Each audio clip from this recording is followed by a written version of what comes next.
Cenjeni gledalci, drage gledalke, lepo zdrav in dober dan. Po krajšem odmoru zaradi reprezentančnih tekem se počasi, a zanesljivo vračamo k dogajanjem v prvi ligi Telekom Slovenije. Prva tekma v 8. krogu na Kidričevem med Aluminijem in Gorico.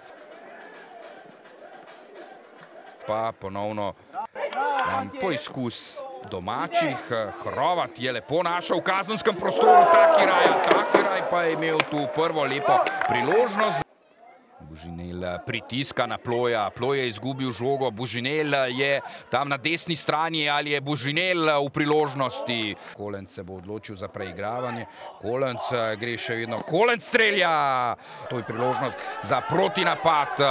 Hitronogi Tahiraj je že v napadu. Trdina ga je našel. Tahiraj ima priložnost. Tahiraj preigrava. Lepa podaja do Trdine. Sorčan pa brani! Praktično je najstarejši igralec poleg Alena Jogana, ki pa ne igra. Tu je Horvat, Trdina, Muminović! Osuđi je pri žogi.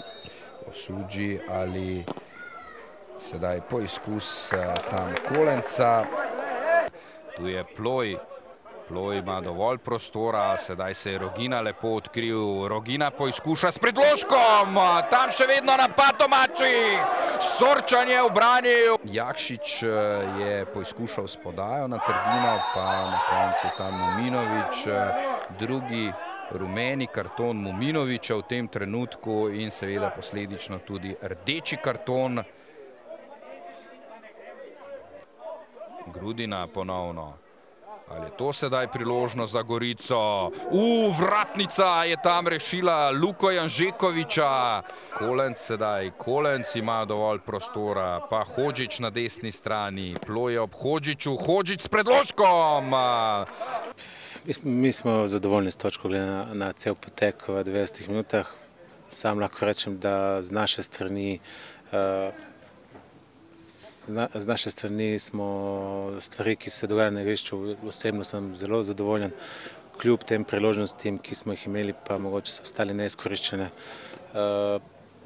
smo vztrajali v naši ideji. Žal nam danes ni uspelo zadeti. Po rdečem kartonu pa igra na en gol in uspeli smo ne dobiti oziroma zdržati ta naval Goričanov. Je pa tu danes en tak moment, ki ga je po meni potrebno izpostaviti, so pa nekaj izvrstnih odbramb Sorčana in to je lepo gledati. Moram reči, da je bila tekma, ni bila nekega visokega ritma.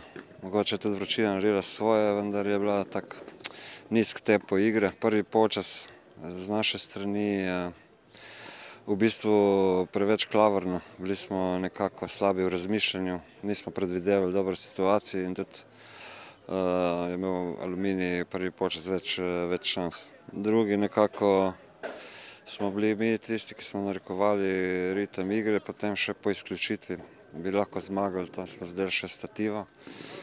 Ampak na koncu mislim, kot se je odvijala tekma, da moramo biti zadovoljni s točko, kar tudi ni slabo, glede na to, da smo gostovali in ostajamo neporaženi naprej, kar je sigurno v redu, moramo pa dosti stvari popraviti v igri, ker si želim, da smo